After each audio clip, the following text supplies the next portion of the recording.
Nice to see you again.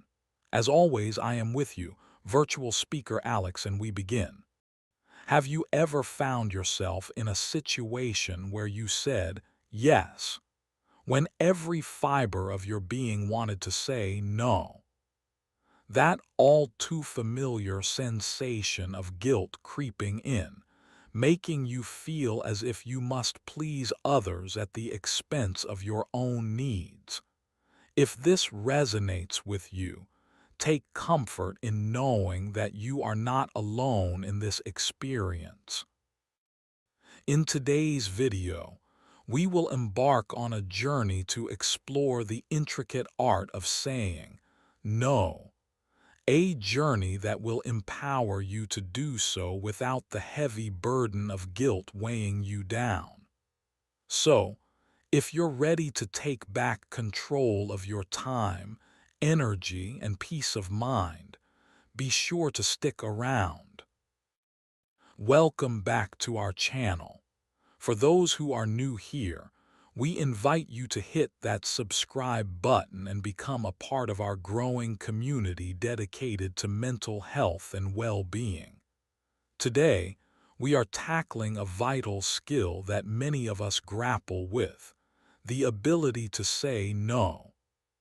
While it may seem simple, saying no can be one of the most empowering actions you can take for yourself. Yet, despite its importance, countless individuals find it incredibly challenging. We often harbor fears of disappointing others or worry that asserting our boundaries might cast us in a selfish light. But here's the crucial realization: prioritizing your own needs is not an act of selfishness. It is, in fact, essential for nurturing your mental health. In this video, we will delve into the reasons why saying no is so important, explore ways to do it with grace, and most importantly, learn how to do so without the gnawing feelings of guilt that often accompany it. Let's dive right in. First, let's take a moment to discuss why the ability to say no is so incredibly vital. When we find ourselves saying yes to every request that comes our way, we stretch ourselves too thin. This often leads to feelings of being overwhelmed, stressed, and ultimately burnt out.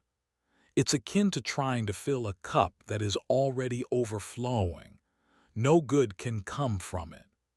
By embracing the practice of saying no, we create necessary boundaries that safeguard our time and energy. These boundaries are essential for maintaining our mental health and well-being.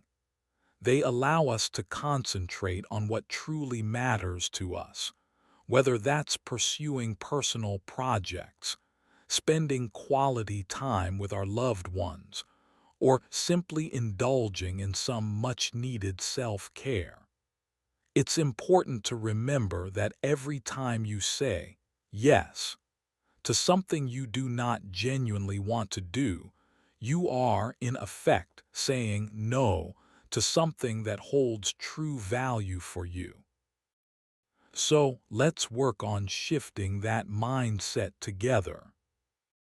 Now, let's confront the elephant in the room: the guilt that often accompanies saying no. Why do we experience this guilt? It typically stems from our innate desire to be liked or our aversion to conflict. We become anxious about the prospect of disappointing others or fear that we might miss out on potential opportunities. However, here's the honest truth: feeling guilty is a natural human response, but it does not have to dictate our actions. The first step toward overcoming this guilt is to acknowledge that it is perfectly acceptable to prioritize your own needs. Your needs hold just as much weight as anyone else's. As you begin to internalize this empowering idea, you will find that saying no becomes significantly easier. Let's transition into some practical strategies that can help you say no without the accompanying feelings of guilt.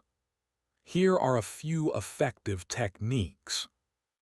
1. Be direct and honest.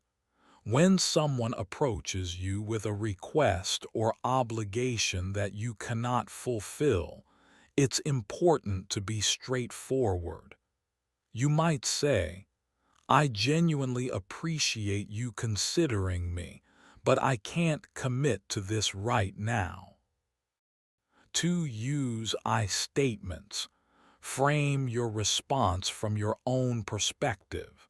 For instance, you could say, "I'm currently focusing on my health, so I can't take on any additional responsibilities at this moment." This approach makes it clear that your decision is rooted in your own needs. 3. Offer an alternative. If you feel comfortable doing so, suggest another way you might be able to help or propose a different time when you might be available. This demonstrates that you're still supportive, just not at this particular moment. 4.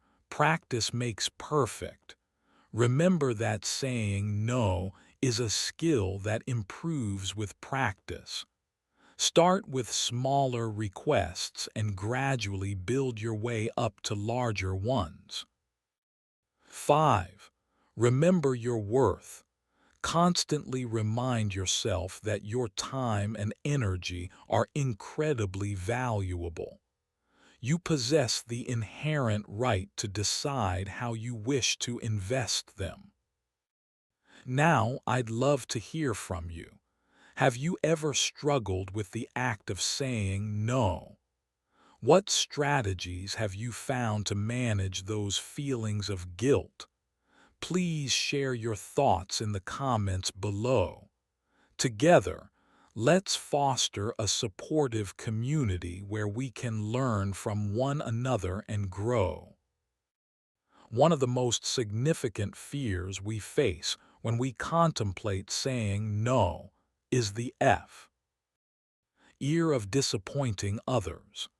However, here's a valuable perspective shift.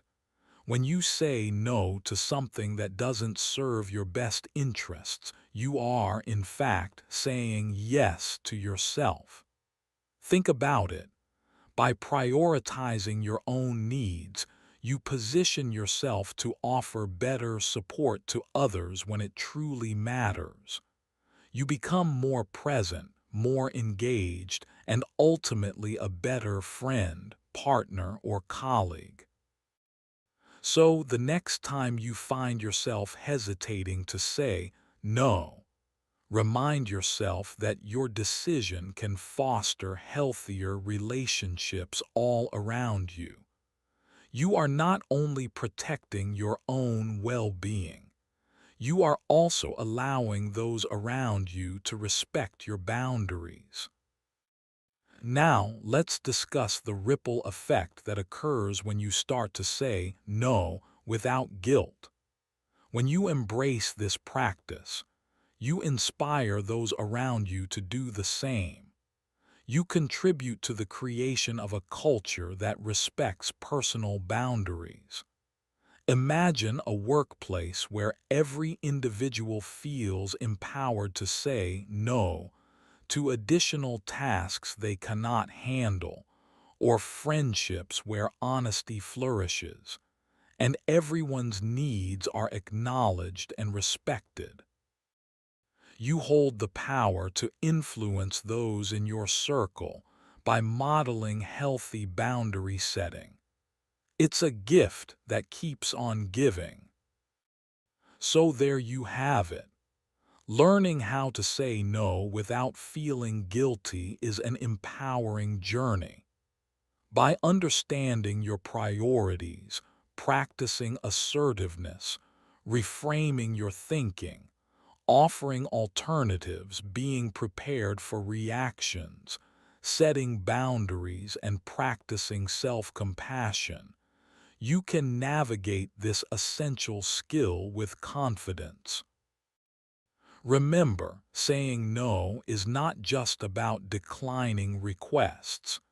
It's about honoring your own needs and making space for what truly matters in your life. The next time you're faced with a request that doesn't serve you, take a deep breath and remember that it's okay to say no. If you found this video helpful, please give it a thumbs up and share it with someone who might benefit from it. And don't forget to sign up for our newsletter for more tips and resources on mental health and personal growth. Thank you for watching, and until next time, take care of yourself, because you matter.